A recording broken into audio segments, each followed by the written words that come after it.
Guys, panoorin nyo itong video ko kung paano magkabit ng 7 wires. I-convert ng 6 wires. Ayan siya guys. Ayan. Naikabit ko na ito lahat. Bali, panoorin nyo na lang ang video nito sa simula. Ayan. Ayan guys, ipinapakita ko naman guys kung paano mag-wiring. Magandang araw po. Nire-repair na naman ako ngayon. Isang Eureka brand single tab washing machine, 7.8 kg.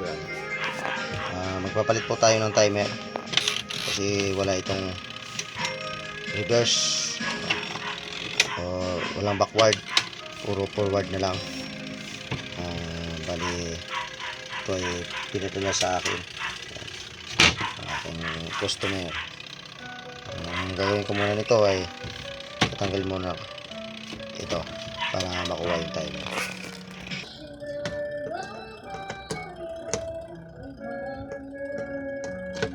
Yes.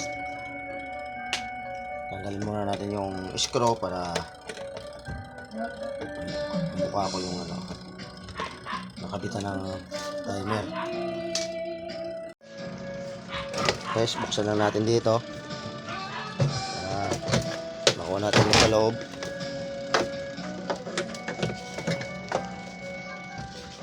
Natin.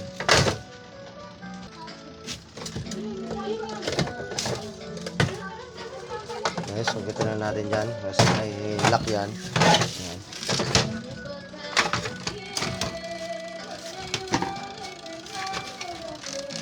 Ayan. Para hindi tayo mahirapan, tanggalin ko muna itong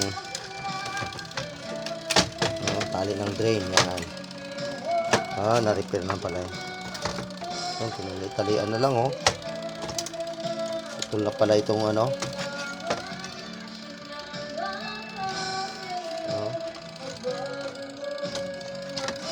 putulin na natin ito. Na-repair na pala ito. Tinalian na lang ng alambre.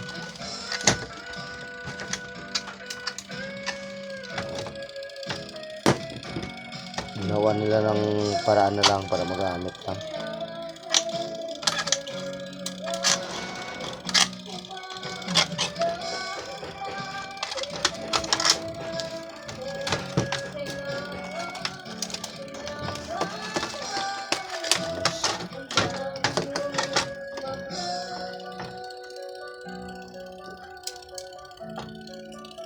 Malilang na ito, 6 wires.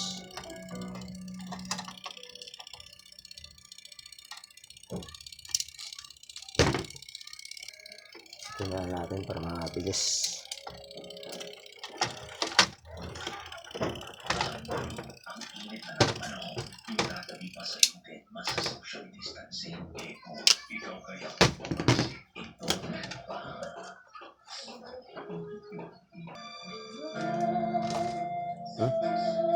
Napalitan na pala to guys ng timer.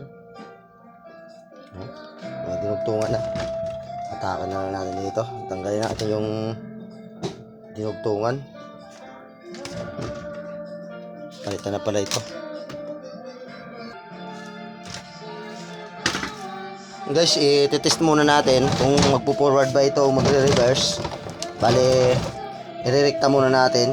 Tingnan natin kung wala bang sira yung wash motor. Guys, ito yung pinutol natin na tatlong wire. Bali, pag short natin sila to kung magre-reverse ba itong pulsator nya. Ayan guys.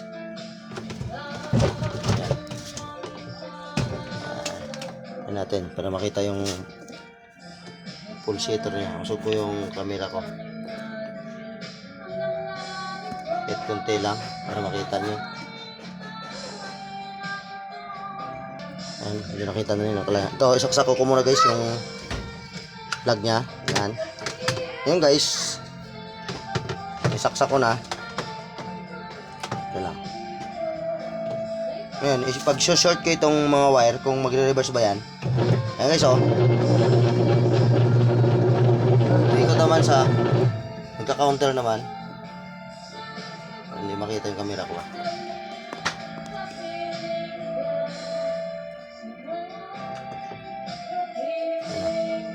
guys, testing ko. Ito guys, mag-testing. Kung okay ba yung motor. Ayan.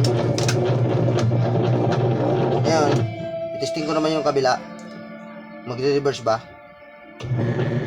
Guys, okay naman siya guys. Walang sira yung motor. Ayan. Nagpo-forward saka nagba-backward. Ayan.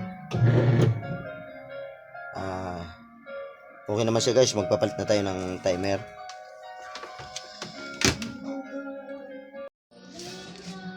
Ito guys, yung binaklas natin na timer, yung tinanggal ko, bali 6 na wire ito, 6 wires ito.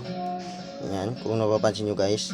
At mayroon ako ngayon na bagong timer, bali 7 wires po ito. Ayan guys, ang gagawin ko rito, kukonvert ko ito sa 6 wires. Ayan guys, kung nakikita natin, yan nyo guys kung paano mag-convert nito. Papaliwag ko muna guys itong mga wire na to. Ito kasi guys, itong tatlong na wire na ito, itong tatlong maiksi, yan. Yung isa na to, yung ito, para ito sa timer. Sa buzzer. Sa buzzer. Pag tapos na yung washing umikot, tapos na maglaba, tutunog yung buzzer. Mag-o-on yung contact point na yan. Guys, kung isi-switch ko ito. Guys, nakikita nyo to. Yan. Yung contact point na yung tatlo. Pag pinihit ko yan, yung dalawa lang dyan ang mag-switch. Yan. Lagyan natin na isa. Pipihitin ko yan. Ayan. Nag-switch. So, bali yung dalawa lang yung dumikit na wire dyan. Na contact point. Yung isa na iwan. Pero pag binalik ko yan, ayan. Papansin nyo. Ayan yan. Patapos na yan. Ilang seconds titigil yan. Yan. Seconds lang. Mag-ano siya. Mag-switch on. Mag-on siya. Bali siguro mga 5 seconds yan o 10 seconds mawala na yung tunog ng buzzer. Yan guys. Yan angat yun. Kasi tatapos na yan. Ayan bumubuka siya. Mag-on siya. Yan. Mag-switch siya saka mag-off pag tapos na yung buzzer. Pag inon mo itong timer, ayan, mag-off siya. Ayan, nagbubukas siya. Pero pag tinapos mo, ayan, ibabalik natin. Ayan, mag-switch siya. Ayan. Yung isa naman, mag-off yung supply ng kuryente para doon sa wash motor. Ayan. Sa base lang isa niyan, guys. Kaya tatanggalin ko yan. Hindi ko ito ikakabit itong itim para ito sa buzzer. Guys. Ayun. Kanina yung sa pinotol ko, ang kulay brown nito ang line to. Yung kulay brown ng line to, yan siya, line to yan siya. Kukunin ko dito sa brown sa timer na pinalit ko. Yun ang mag-supply ng power para sa wash motor, sa forward saka sa reverse. Yan guys. Yan na guys, na kunin ko na yung line to, yan, yung galing sa plug. Dadaan siya sa contact point dun sa loob. Tapos lalabas siya dito. Yan.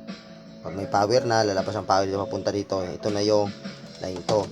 Ngayon, ito yung selector natin. Ayan. Yan. Strong wash saka normal wash saka wash drain. Yan. Ito yung guys yung pagpipilian nito. Itong dalawa, strong wash saka normal wash. Yan. Yan. Dito natin guys ikukunik yung line to. Yan, yung galing dito sa timer para mag-supply sa selector. Ito na guys. Ikukunik ko siya dito. Yan.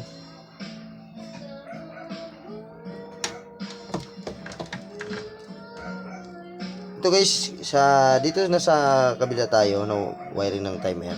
Yan, kung nakikita nyo itong apat na yan, kukunin natin dyan yung dalawang maiksi. Yan, yan. Bali natira, bali apat kasi yun guys, Yan. Yan. May natirang dalawang mahaba. Itong kukunin natin yung maiksi. Ngayon, ikakabit naman natin itong dalawang maiksi.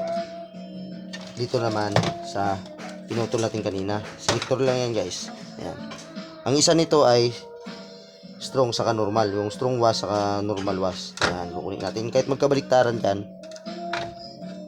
Ayan. Okay lang yan. Ayan. Kasi doon naman sa timer ang ano niyan. Connection na kung yung maiksi sa mahabang ikot. Ayan. Guys, na-connect ko na dito sa selector. Ayan. Tapos na tayo dito sa selector. Ayan. Ayan. Ang ito kasing normal, ang ikot nito ay maiksi lang. Tapos itong strong, pag inilipat natin dito, mahaba. Ngayon, pag inilipat naman natin dito sa water drain, hindi na gagana yung washing. Kasi mag-off siya. Wala siyang supply kasi hindi siya mag-on yung selector na to. Ayan. Kaya, pag drain natin, hindi na gagana yung washing. Kasi, wala siyang supply dun sa timer. Ito na guys, yung nakita nyo yung dalawa. Ito naman, ikukunin natin dito guys. Ayan. Sa dalawa, ito yung running saka starting. Ito yung running saka starting. Bali, yung isang wire nito, kasi to common running starting. Ang common nito dun sa line 1, dun nakakunik sa plug, yun ang nakarekta sa kuryente. Itong dalawa, yung running saka starting. Baliktad-baliktad man natin nun guys, kunik dito. Ayan, okay lang. Ayan. Pagpalit natin yan, okay lang. Ayan. Kasi lang naman to. Ayan, sa starting. Ayan. Ngayon gagawin ko na lang. Nilagay ko na sa kaparehong kulay itong yellow. Ayan, para medyo magkakulay sila. Ayan guys.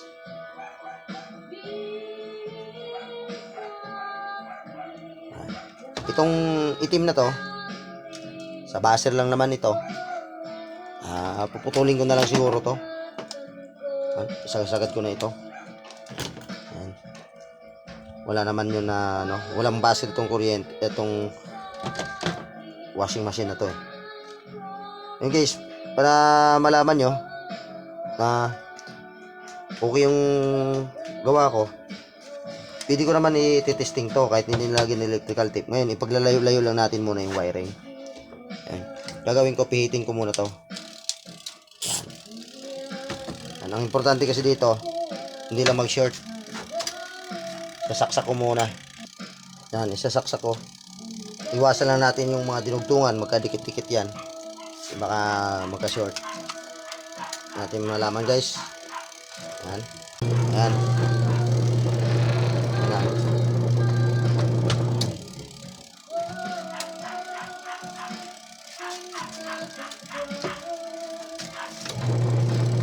Naka-normal siya guys, kaya pala matagal umiikot. Naka-normal siya. Tapos maiksi ang ikot niya. Yan, nagre-reverse naman siya. Yan, nililipat ko guys sa strong kung okay ba. Bago natin lagyan ng tape. Ayan na guys. Okay na siya Mas mahaba ang ikot niya. Ganun yan guys, magkabit ng 6 wires. O 7 wires yung convert natin sa 6 wires. 7 wires convert na 6 wires. Yes. Okay, subukan natin na i-drain. Mawawala yan guys, mag-o-off yan. Hindi nagagana. Okay. Bali yung kapit natin ay tama na. Wala tayong mali na pagkabit sa wiring. Kung nga pala, kung bago ko pa lang sa aking channel, paki-subscribe na po at Origlio Navarro YouTube channel. Salamat sa panood nating video at marami pa tayong mga video na i-upload sa mga repair ng washing. Guys, lalagyan ko na to ng electrical tape. Okay na rin yung gawa natin. Tama na yung pagwa-wiring natin. Guys, lalagyan na natin electrical tape yan.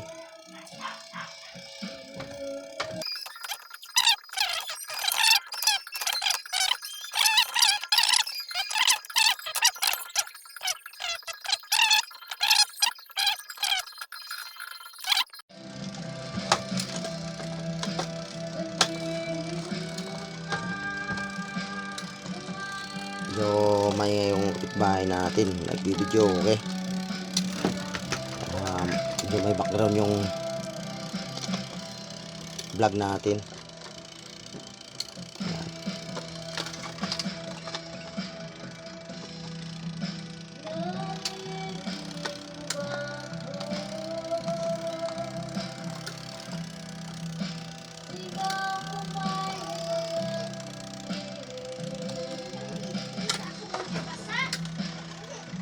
Yes.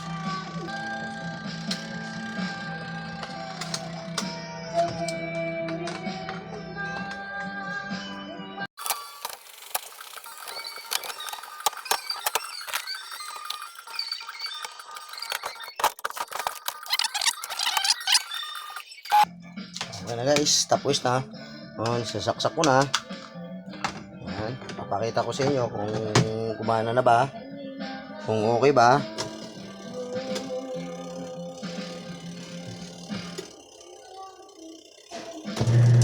Ayan guys, bali naka normal siya.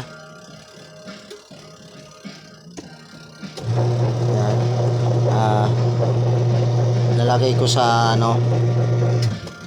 strong. Guys, naka-strong. Ayan. Mas mahaba ang ikot guys pag naka-strong. Ayan. Mahaba ang ikot niyan pag naka-strong siya. Ayan, subukan naman natin i-drain. Ayan guys, pag naka-select sa drain, hindi siya ikot, nag-off yung switch. Nice. Okay, salamat sa panonood ng aking video.